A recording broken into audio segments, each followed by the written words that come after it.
Hey guys, I just wanted to show you what I'm working on and talk to you a little bit about why I'm actually working on it. I was focusing on hydrogen and running something on hydrogen in a different way than probably what you've seen. More importantly, just the amount of power that my lawnmower will use to actually run on the hydrogen. Anyways, while I was doing that, I broke out my old setup of my motor and rewired alternator, and because I wanted to use that for my hydrogen setup. So I started setting it up, and I guess something that I just forgot about or didn't focus on was what was actually happening with this. A lot of the time when I was messing around with making hydrogen and doing other radiant energy resonance experiments, I kept coming across the same effect, and that effect is resonance. And when you do achieve resonance, which is a real thing, which is kind of like the sweet spot of your setup, the magic does happen.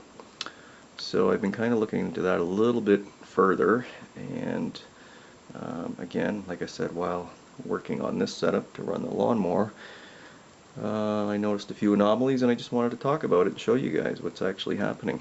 Hopefully I can't really explain why it's happening, but it's definitely happening. So in this setup, you see right here, I have a motor. This is a 1 horsepower motor. It is super not efficient, but it works, and that's all I got. I have a rewired alternator. This is super old as well. It's rated for, I believe, 120 amps at 12 volts, so it was pretty robust in its time. But I have rewired it, and you can see I have 2 leads right here that are going in, and those are used to excite the brushes. And then I have 3 AC lines coming out and going to that massive rectifier. And then those lines basically go into the amp meter and volt meter. I only have an analog amp meter. And you'll just have to see the results. This thing just goes crazy. So powering it, I have just an old battery charger, and the needle is basically on 0 or slightly there below. It barely even moves. Set at 12 volts. That goes down, and I don't use that wire. And the positive comes up and goes into one end of this coil that I made. It's pretty long. It's about 2 feet actually. It goes through the coil, comes out of the coil, and then goes up and goes into the positive side of the brush assembly in the alternator. And the negative side just comes out of the brush assembly and goes down and hooks into the negative side of the charger. Now I'm going to start this thing up. I don't think you'll be able to hear me. I'll try and talk, but basically turn your volume down because this thing is super loud, and I'll just show you the results.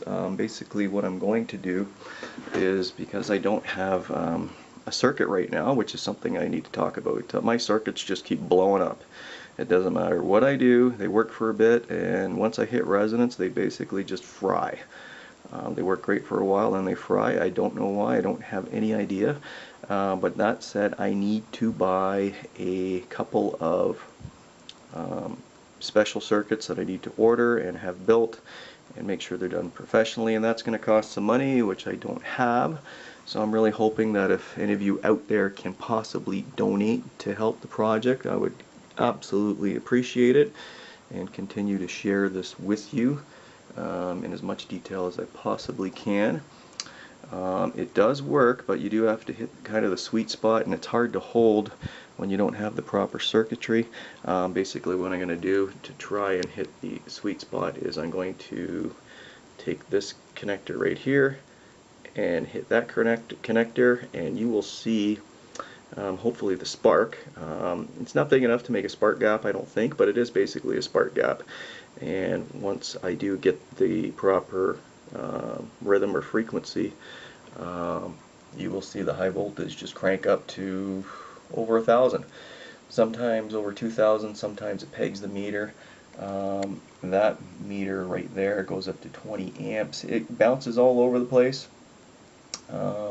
Sometimes it pegs it at 20, sometimes it's around 5 or 10. It depends on if I hit resonance. When I hit resonance, it goes to 20, and there's 2,000 at least volts going through that thing. So you do the math, 20 times 2,000, that's a lot of watts coming out of this thing. Considering you know, one horsepower of electricity is about you know, for an efficient electric motor, about just under 800 watts. So you know, 800 divided into 20,000 or so, that's a pretty good improvement. So yeah, that's what I'm working on, and please do your best to donate. I'd greatly appreciate it, and this will kind of take this project to the next level. I'm still going to run my my lawnmower on hydrogen, because I can't afford to run anything else on hydrogen. I just have the lawnmower, or you know, if I'm lucky enough to get some donations, maybe I'll buy like a small 3.5 or 5 horsepower engine. I know it'll work because I've done it before. Anyways, I'll show you guys. So just give me a second. I'm going to get this thing spinning around in the next shot, and I warn you, it's loud. I'm going to have the camera angled right here, so you can hopefully see all three, and you will see the sparks because I'm going to turn down the lights a little bit, and watch the meters go crazy. All right.